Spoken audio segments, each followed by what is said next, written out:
All right. Thank you so much, Mr. David Callahan. That's right, David Callahan. Thank you so much for joining us here at CPAC. You are coming from Atlanta, Georgia. Yes, and I am. hear that you are running for Congress in the 13th Congressional District. That's right.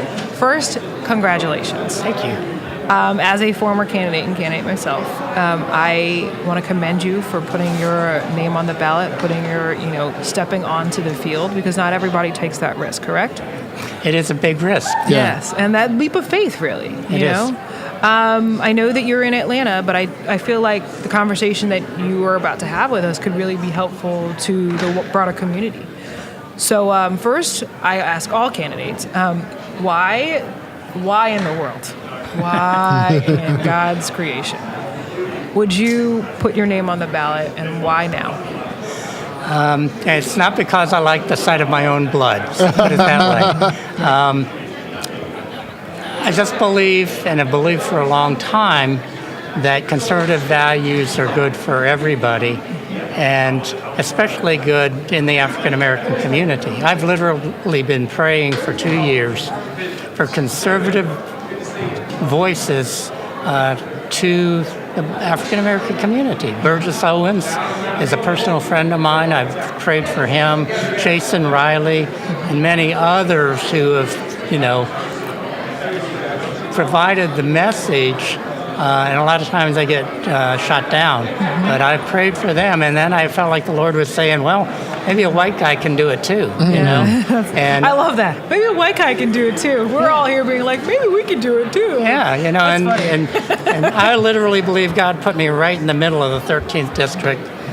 I am the only white person in my neighborhood, and I see the people who live by conservative values and prosper, and those who, kind of follow the mantra and struggle. So that's the reason I'm doing it. So you want to run for Congress? Congress is like, it's not like school board. It's not like county council. It is the deep end of the pool. Is this your first time running? For political office, my first time running, and I'm not getting any younger. I skipped the kiddie pool. We I could have an invention the sometime. shallow end, and I jumped right into the deep end. So who's your incumbent? David Scott. I'm not sure. He's been in office for, I think, maybe 6 terms, maybe more than that. I'm not sure exactly how many terms. Well, so 12 years plus. Yes. Yeah, incumbent. He's the incumbent. So with the term that you're looking for is you want to drain the swamp. Do you want to drain the swamp? Yes, absolutely, yes. Drain the swamp. Yeah, I want to drain the swamp. Yes. And not just draining. You want to drain the swamp too, Anton. Hey, In this, I like to be Mr. around. David I like to be around wants to drain moving the swamp. waters. I like to be around moving waters because anything that stands still becomes stale. Yeah, that's true. Absolutely. That's biblical. Yes. And there are a number of things that I think that the federal government can do to correct some of the ills. We can't depend on the federal government to do everything. Okay. We can't depend on the government to do everything. Right. But to me, a lot of what has happened is a lot of the programs that were meant to help poor people have actually held people back. Yeah. maybe they were meant to hold them back. How about that? Well, I believe I believe it was T.H. Green that talked about welfare liberalism. That basically you create the conditions for everyone to do good. Therefore, an individual can either rise, ascend or fall by them utilizing their own merits. It's a very conservative principle. Of course. He's going to be a Republican by the end of this. I don't know. There's too much history with Lee Atwater and Ronald Reagan, so I don't know. New history, Anton, professor. Yeah. Awesome. Historian. Right. Awesome. Another question that we like to ask is, so tell me what's special about your congressional district. Do you live in your district? Yes. Okay. I live in the district, and the incumbent does not live in the district. Yeah. Well, I don't live in my district that I'm running in, so I don't fault him for that. But I understand. So why should voters vote for you as opposed to the incumbent? Well, for one thing, the fact that I do live in the district and I am involved in the community, I think should make me more appealing. The incumbent is the brother-in-law of Hank Aaron. You know, I'm not sure exactly where he lives. Maybe Buckhead or You mean somewhere. the baseball player? The baseball. Hammer and Hank retired- Aaron. Yeah. Is that his claim to fame? Because I hope Hank Aaron's claim to fame is the Yeah, baseball but player. yeah, but what is? Yeah, David Scott's claim to fame is that he married Hank Aaron's sister. Don't tell me So, he runs on that. and He runs on that? I don't think he runs on it, but I've been told that the district was created for him. Oh, Wow. yeah. Yeah, we could have a whole conversation So, about Jeremy. Also, I see on your bio, are you a rattler? I am a rattler. Oh, What does wow. that mean? Where is that? That means he went to a HBCU. Oh. I Yep. thought that I don't know which Florida A&M. Florida A&M, yeah. I didn't Back know. when, We're talking about Southern. I didn't know if they were actual like I was a public relations photographer part-time while I was going to school there, and got to travel around with the band, take pictures, and you know, it was a neat period. Oh, yeah? Yeah, it really was. So, what year what decade was that? Pardon? What year was that? I graduated in '77, Okay, so you basically were and I got a late What start was- there. Put it that way. Yeah, I so- started at Florida State University. My intention was to be a math teacher, and I crashed and burned in my second calculus class. Oh. And opened a movie theater with a friend of mine. We went broke. Finally went back over to Florida A&M. I had started working for a printing company, and I really liked what I was doing. And they had a program at Florida A&M, so I signed up for that and got my degree there. Wow. And worked my whole career up until 2011 in the printing industry. So now I'm semi-retired. The Lord has provided that I have the opportunity to do this, make this move. I've always been interested in government and politics and what is the proper role of government. Right. Right. And, you know, trying to find that balance for our society of, you know, not squashing the human spirit, right. and at the same time recognizing government has a role, but it can't solve all our problems. Yes, that called basically limited facilitate the citizen to be the best citizen and best person that they could be. Yeah. Right. So on your priorities, you list voter ID and preventing voter fraud, and I know that that's an issue that a lot of folks have an issue with conservatives considering it as an issue. Right. Please break that down for us.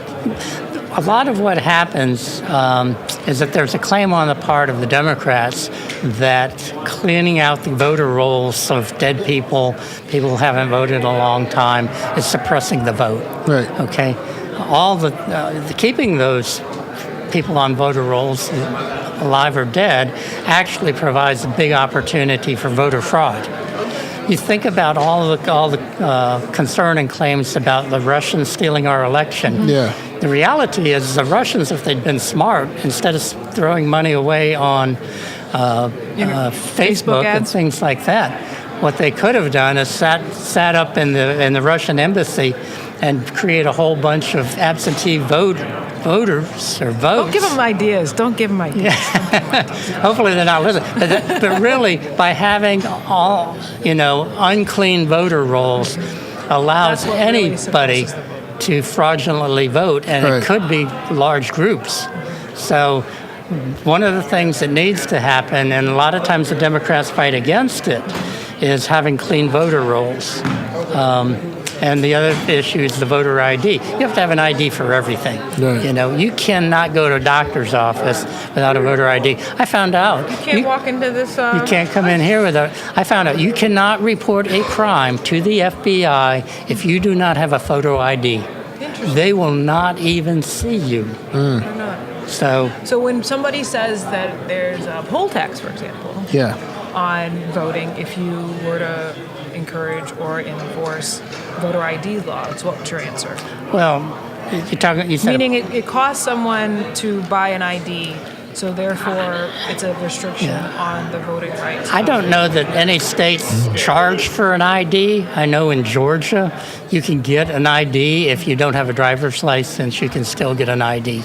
card. For how much? I mean, for nothing? I'm pretty sure it's for nothing. Yeah, because in Wisconsin, we have to pay. Well, no, that's my driver's license. I don't know about ID. I don't have ID. I just have a driver's license. Well, Yeah. Yeah, you always have to pay for the right to use the highways. Yeah. So and- I guess in order to, like sort of fix that, it would be if you're going to have a voter ID, then you would have to create some sort of like government fund to make sure that an ID would be free, especially if you're not going to restrict Yeah, voting. it would be up to the states, but Right. I know I'm pretty certain in Georgia they don't charge for just a photo ID. And I mean, if they did, I can understand where there might be a cost just for the processing of it, just like everything else the government does. I mean, I'm over 65. I can get a free fishing license, but everybody else has to pay for a fishing license. Yeah, So, I've heard that. so And veterans have a break. Tell us about your prison outreach program that you were telling me about. Yeah. The ministry that I was involved in, there are two. Behind the Walls is a prison ministry where we actually train Christians how to evangelize, and we do it by taking them into jails and prisons and youth detention centers. It's a great program. It's very low stress on the volunteers, and we always pair the new volunteers up with people who've done it before. And it's a nationwide organization based out of Texas, but in Georgia we've got 5 teams. Okay. And there's some states like Virginia I don't think has any teams, but it'd be great for Virginia to get involved in it. And it's easy for them just to, look up Bill Glass Behind the Walls or behindthewalls.com on the internet, see how that works. And the other thing I was involved in was a Better Way Ministry, which is located in Sonoy, Georgia, which is south of Atlanta. And it's a halfway house and it's based on Christianity. It's an 18-month program for men to be involved in as they work their way out of incarceration and back into the community. What I was involved in was a program, it's a 16-week program called Restoring Your Heart. Nice. And it's scripturally based, but it helps these men, and there's a women's program too, but it works mostly through churches. But it helps them deal with their, the baggage in their life. And we would have a lot of times men who, I remember one guy who, from the time he was 6 years old, was never anywhere other than foster care or prison or mental health facilities. And so he had a whole lot of things to deal with, So what we do through this program is help these men gain their identity in God through Jesus Christ. Right. Because a lot of times they didn't grow up with a dad, they don't have a father image. Well, the Bible says that God wants to be our father, Yeah.